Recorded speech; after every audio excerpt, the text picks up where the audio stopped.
Welcome back to Trade Links, brought to you by NatWest. My name's Tim Phillips.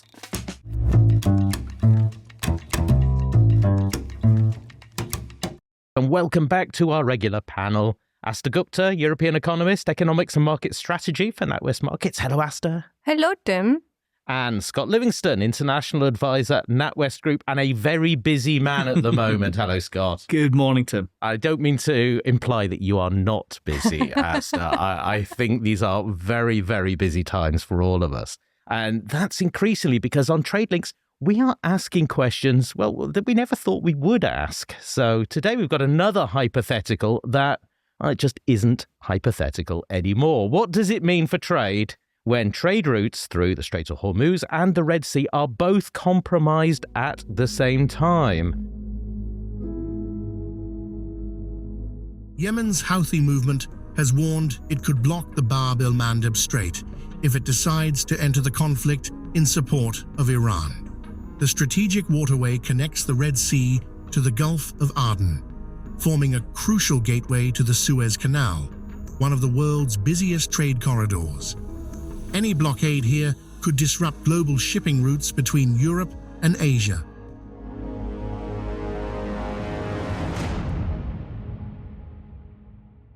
Our story, first of all today, is the double squeeze.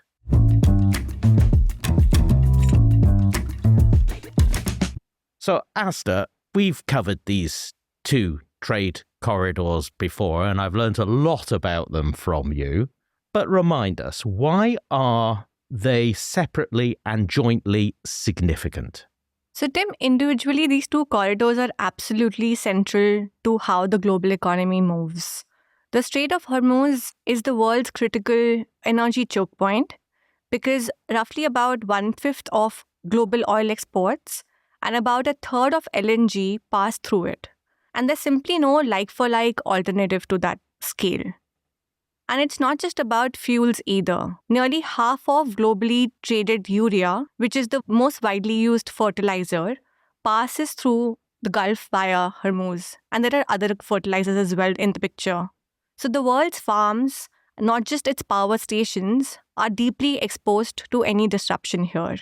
The Red Sea, on the other hand, plays a different but equally vital role because 12% of global seaborne trade and it is the backbone of Asia-Europe container flows. That means everything from electronics to machinery to auto parts relies on that corridor running smoothly. But I think the real significance emerges when you look at both of them together. Because if both these routes are disrupted simultaneously, you're not just hitting one part of the global economy. You're squeezing energy, agriculture, and goods trade all at once. And that's why it's merely not really a supply chain challenge. It's a multi-sector shock. And that double squeeze is what makes the combined disruption so economically powerful. So my geography, as you both know from previous episodes, is pretty poor. But surely there must be alternatives. If they're both blocked, there must be some other way to get this stuff where it's going. So Tim, the key point to understand here is that not all choke points are created equal. So during the Red Sea crisis, ships still had an alternative, which was a workaround, the Cape of Good Hope. They could still, go around the longer route. It wasn't cost-free, yes, because it added about 10 to 14 days to a voyage depending on a vessel's speed, and that was essentially a time tax.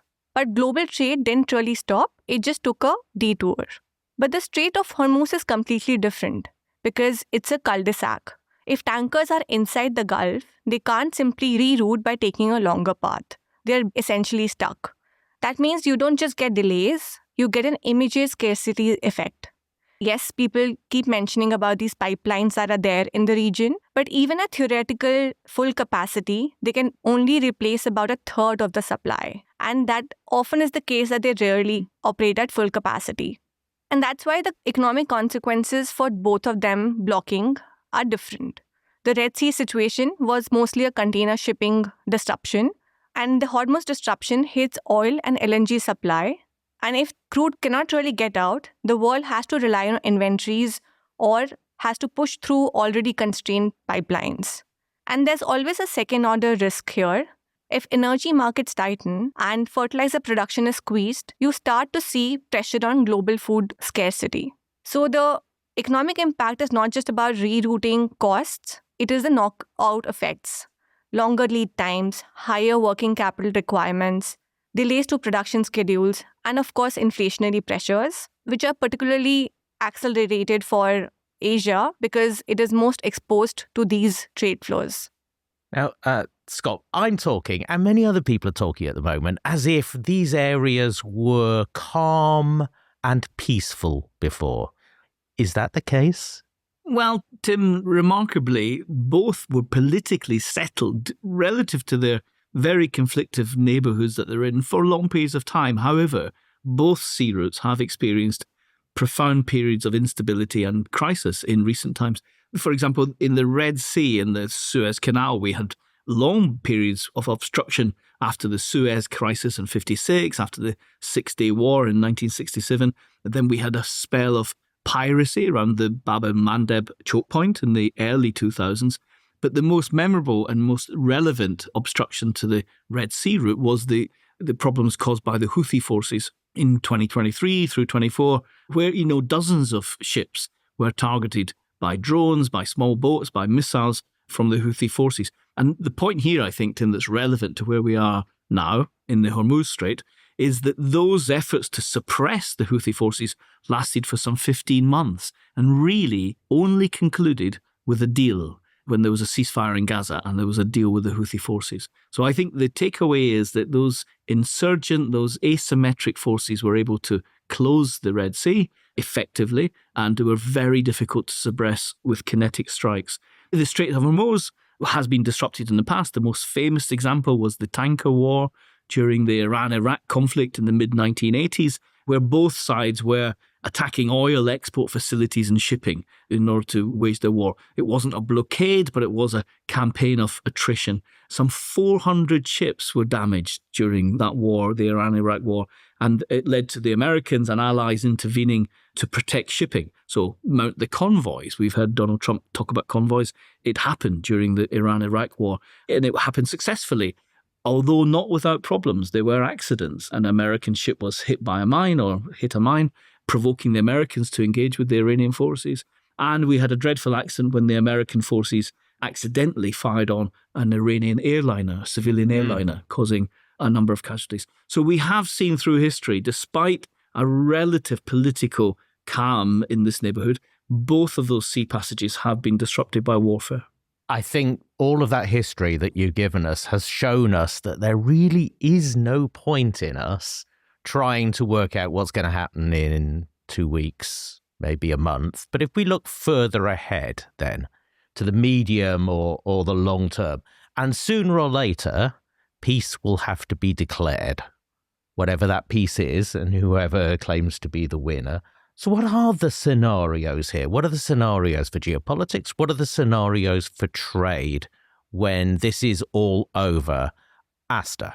I think the war risk insurance piece is where the economics of trade can shift almost overnight, because this is the moment where the invisible hand of the market starts to feel more like a fist.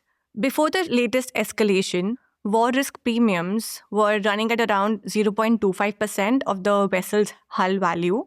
Now we're seeing quotes in the range of 2.5% to 5% range, and for just a 7-day transit. So that's a tenfold jump in cost. If I have to put that into dollar terms, for a super tanker which is worth about $100 million, the insurance for one single trip through the Gulf has gone from $250,000 to something closer to $2.5 million. Gosh. And that's just not the level, it's the differentiation. We are seeing a clear tiering in the market where ships with UK or US links are being quoted 2 to 3 times the rates of other vessels.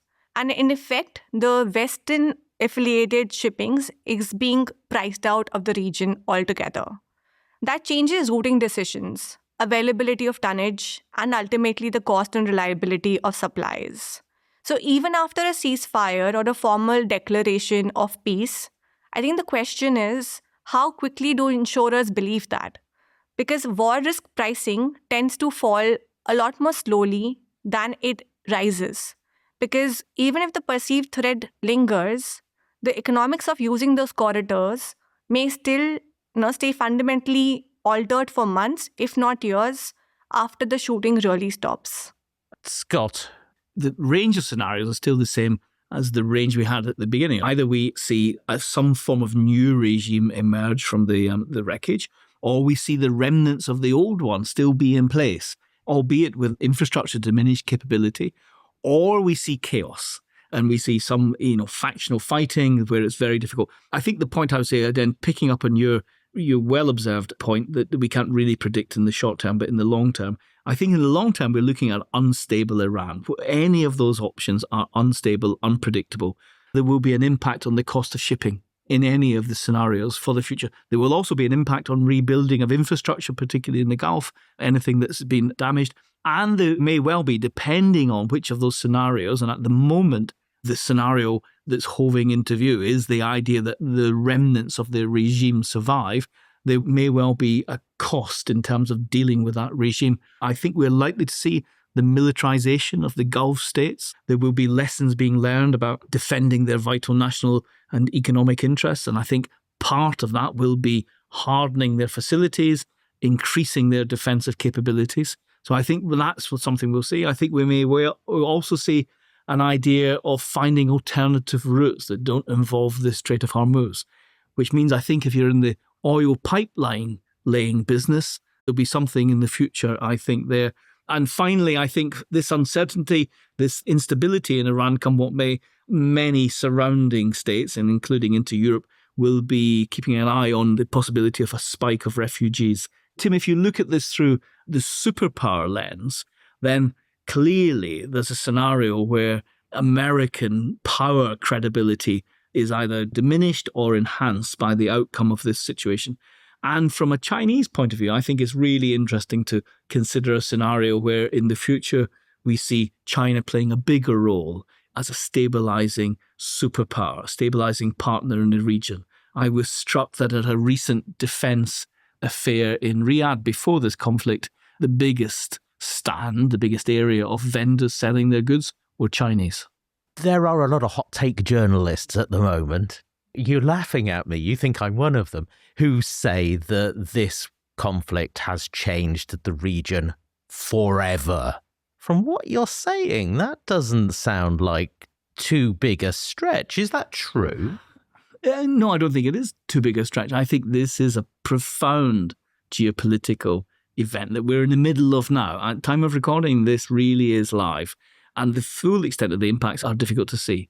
But has it changed geopolitical understanding both regionally and globally? I think it probably has already. I think there's definitely a geopolitical reassessment of the dependencies on the commodities that Aastha has spoken about. I think countries will be reassessing where they get their supplies from. Are there alternatives? Should there be another surge into renewables, for example?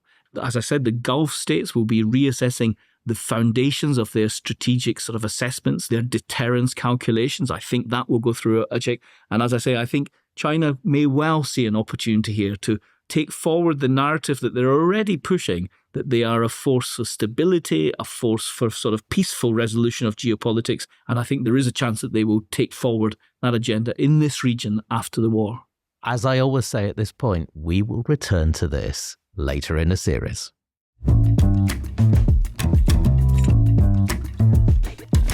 So our second story, Donald Trump is going to China. When's this going to happen? Well, it was supposed to be happening at the beginning of April. The dates were pretty firm. People had it on the calendar. And about 2.5 weeks into the campaign in Iran, Trump announced that he was going to delay because he had to remain in Washington for this intense period of the conflict in Iran.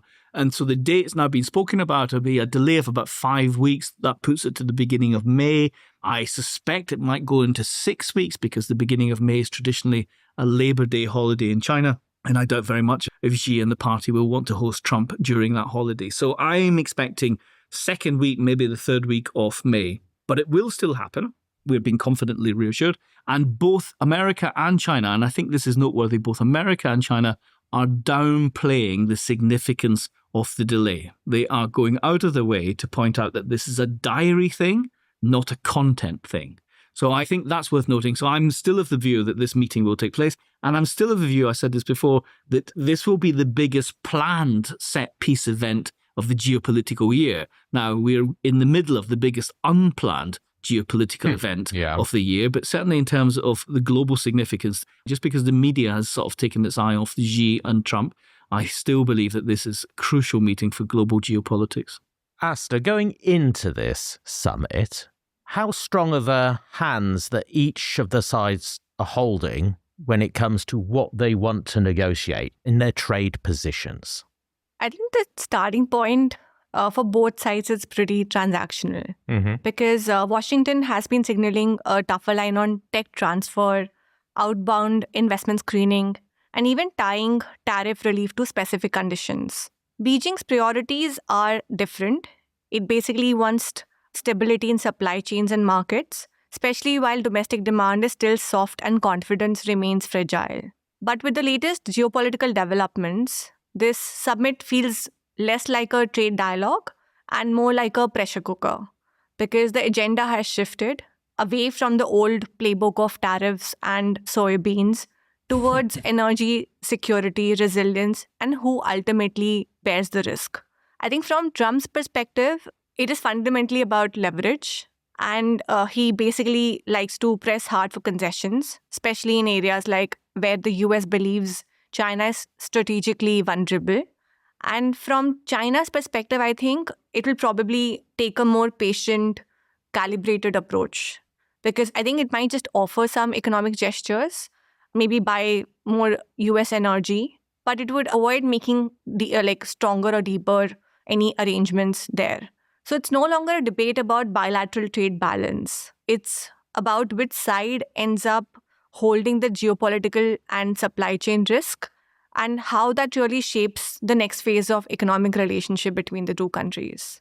Scott, if tariffs and soybeans are yesterday's news, like Aastha says, what does each side want to get out of this? I think they may well have bumped down the priority given what's happening in the Middle East and geopolitics, but they'll still be on the agenda. So Trump will still want to declare some form of success regarding fentanyl, for example, soybean purchases, and something to do with the flow of rare earth minerals and refined goods. So that the agenda points that we've known for a couple of months will still be there.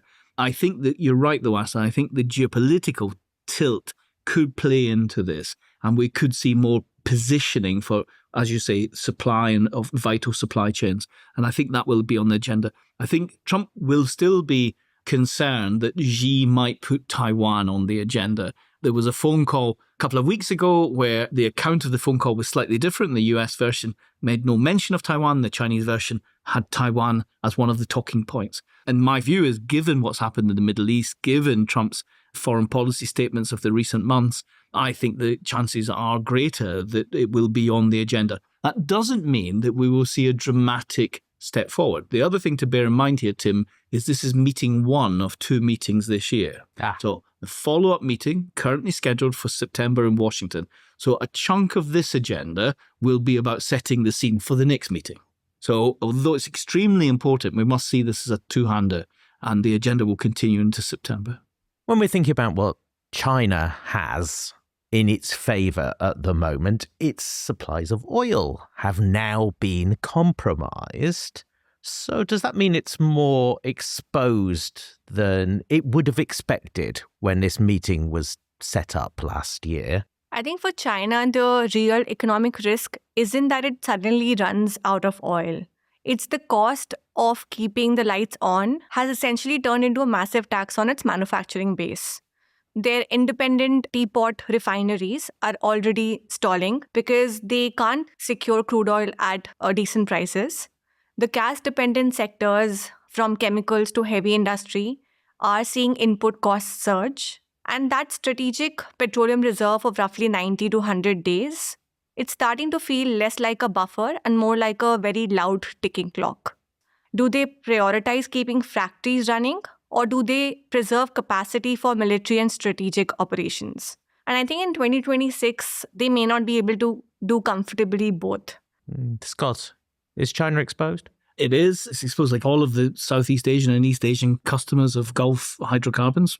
It is exposed. It does have significant reserves, but they're not limitless. I do think that by the time Trump visits Beijing, I don't think Xi will be displaying signs of pressure, not on the hydrocarbon side. The answer is yes, but not yet, I'm guessing. I don't think Beijing will be necessarily in a rush to see the war in Iran brought to an end. I think there are some hardliners in Beijing that see anything that depletes US military capability as a good thing. And they were standing to the sidelines and watching the US consume incredible quantities of military hardware, something like $1 billion a day the campaign is costing. Anything that distracts from Taiwan, in particular, a major arms supply deal that's in the pipeline, already was controversial. It will almost certainly, if Taiwan is mentioned, it was probably going to be the nub of Xi's talking points at the meeting about American arms supplies to Taiwan. That's being distracted as well because of the war in the Middle East.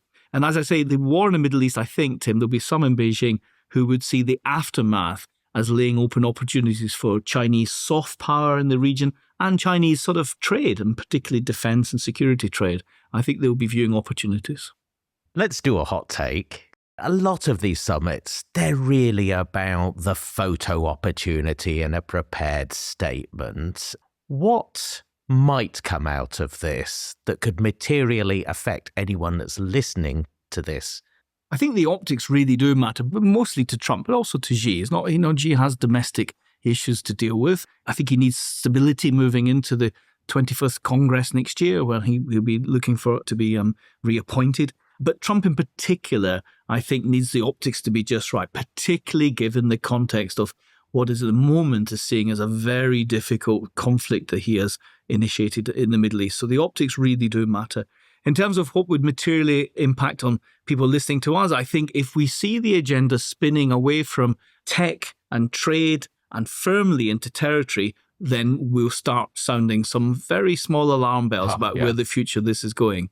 But I'm not of the view that's going to happen. I don't think that's what Xi is lining this meeting up for. I'd be very surprised if that were to happen, but we should monitor the talks. I think I completely agree with Scott. The optics matter more than the substance here. For me, the positive outcome would be even a modest maritime security arrangement that somewhat helps stabilize the strait and bring the shipping costs down, because both the sides would benefit from this.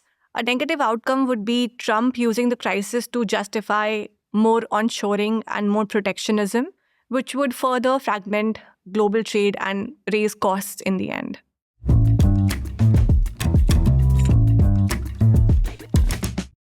And so we reach the part of the show that I don't know whether it's my favourite or the bit that I fear the most. To tell me something that's on your agenda that the rest of us might have missed, and we're all missing a lot at the moment. Aastha, what's on your agenda? One thing that I think is going under the radar, which I mentioned earlier as well, is the fertiliser story. With the strait still closed and the shipments getting held up, countries like Brazil and India are exposed. It's not really dramatic enough right now to grab headlines, but it still quietly can chip away at their current account positions and food security. And Scott? Oh, I always ask for two here, don't I? Because of my radars are spinning. I am tracking the situation with Cuba. I've been of the view that this year we will see pressure on Cuba, the Cuban regime from America. I had anticipated that to spike after the midterms because of the downside risk should it go wrong. But we're seeing actions now, actually. We're seeing some movement now in that space, some pressure put on Cuba. And then the other one to keep an eye on is the conflict between Pakistan and Afghanistan. For a long time, we've seen Pakistan suffer from terrorist attacks mounted from Afghanistan. And recently, Pakistan forces have decided to take offensive, preemptive action in Afghanistan. Because of the state of the Afghan forces, it doesn't have the escalation potential that we'd see between Pakistan and India, for example, but it could still destabilize the region. The interconnectedness between different conflicts in the region has been evidenced before, so I think it is still worth paying attention to. Slow burners, exactly the sort of thing that we tend to miss at times like this when things are happening every hour, it seems. Thank you, Aastha. Thank you, Tim. And thank you, Scott. Thank you very much, Tim. And thank you to all of you for continuing to listen. Please let us know if there is anything that you want us to cover, and we will cover it on Trade Links. Meanwhile, remember to follow us, leave us a review. If you like what you're hearing, please tell anyone else about us. But that's it for today, so we'll see you soon on Trade Links.